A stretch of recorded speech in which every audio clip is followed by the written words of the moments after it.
बिहार की राजनीति के क्षितिज पर पिछले 2 दशकों से एक ही नाम छाया रहा, नीतीश कुमार। साल 2005 के 24 नवंबर को जब उन्होंने पहली बार पूर्ण बहुमत के साथ सत्ता संभाली थी, तब किसी ने नहीं सोचा था कि यह इंजीनियर बिहार के इतिहास की सबसे लंबी राजनीतिक पारी खेलने जा रहा है। आपने मुझे वर्ष 2005 से लगातार बिहार के लोगों की सेवा करने का मौका दिया है। यह नीतीश कुमार के 2005 से 2026 तक के उस सफर की कहानी है जिसने बिहार को जंगल राज के साए से निकालकर विकास की दहलीज पर खड़ा किया।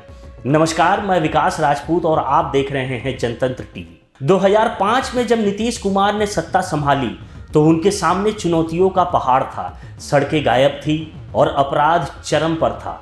उन्होंने सबसे पहले प्रशासनिक ढांचे को मजबूत किया, स्पीडी ट्रायल के जरिए अपराधियों को सजा दिलवाई और जंगल राज का अंत किया। गांव-गांव तक पक्की सड़कें और बिजली पहुंचाने का काम युद्ध स्तर पर शुरू हुआ। उन्होंने बेटियों को स्कूल भेजने के लिए साइकिल योजना की शुरुआत की, जिसने बिहार के सामाजिक ढांचे को बदल कर रख दिया। नीतीश कुमार की राजनीति का सबसे चर्चित हिस्सा रहा उनका पाला बदलना।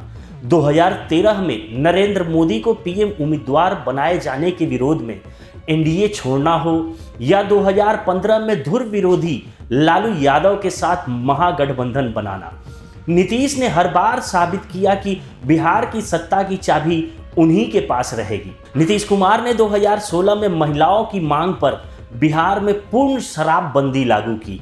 यह एक ऐसा फैसला था जिसने उनके महिला वोट बैंक को और मजबूत किया। आरजेडी से बीजेपी और फिर बीजेपी से वापस आरजेडी और फिर बीजेपी, इस उठापटक ने उन्हें पलटू बाबू जैसा मजाकिया और तीखा नाम भी दिया, लेकिन उनकी मुख्यमंत्री की कुर्सी कभी नहीं हिली।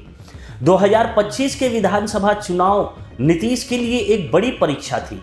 उन्होंने मुख्यमंत्री महिला रोजगार योजना के तहत हर परिवार की एक महिला को 10,000 रुपए की आर्थिक सहायता देने का बड़ा दांव खेला। नतीजा यह हुआ कि महिलाओं के जबरदस्त समर्थन ने एनडीए को 200 से अधिक सीटें दिलाई और नीतीश ने रिकॉर्ड 10वीं बार मुख्यमंत्री पद की शपथ ली। जब सब कुछ सुचारू चल रहा था, तभी 4 मार्च 2026 को नीतीश कुमार ने अचानक मुख्यमंत्री पद से इस्तीफा देकर सबको चौंका दिया। यह इस्तीफा किसी राजनीतिक दबाव में नहीं, बल्कि एक सोची समझी रणनीति का हिस्सा था।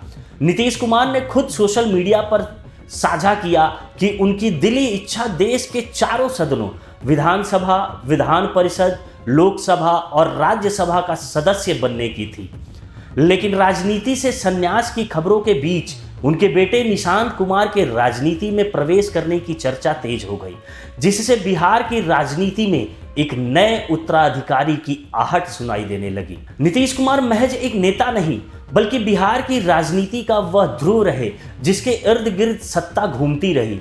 उन्होंने सड़क, बिजली और पानी की राजनीति को धरातल पर उतारा। अब 2026 में जब वह पटना की गलियों से निकलकर दिल्ली की लुटियंस की ओर बढ़ रहे हैं, तो बिहार एक नए नेतृत्व के तलाश में है। तो यह था बिहार की राजनीति के उस चाणक्य का सफर जिसने सत्ता के गलियारों में न सिर्फ कदम रखा, बल्कि 2 दशकों तक उन गलियारों की दिशा तय की। 24 नवंबर 2005 को एक संकल्प के साथ शुरू हुआ यह सफर 4 मार्च 2026 को एक भावुक विदाई पर आकर ठहरा है। नीतीश कुमार एक ऐसा नाम जिसे बिहार कभी सुशासन बाबू के विकास कार्यों के लिए याद रखेगा, तो कभी पलटू बाबू के सियासी दांव पेचों के लिए। उन्होंने सड़क दी, बिजली दी और महिलाओं के हाथों में साइकिल और स्वाभिमान थमाया। लेकिन आज जब नीतीश कुमार मुख्यमंत्री की कुर्सी छोड़कर दिल्ली की ओर रुख कर रहे हैं, तो बिहार के हर चौराहे पर एक ही सवाल है, क्या बिहार में वाकई नीतीश युग समाप्त हो गया या फिर यह उनकी किसी नई बड़ी राजनीतिक विषाद की शुरुआत है? फिलहाल बिहार के सत्ता के इस अध्याय पर विराम लग चुका है, लेकिन नीतीश कुमार का व्यक्तित्व, उनका राजनीतिक कौशल भारतीय राजनीति के इतिहास में हमेशा एक पहेली बना रहेगा। कैमरामैन वाहिद के साथ मैं विकास राजपूत और आप देख रहे थे जनतंत्र टीवी। शुक्रिया।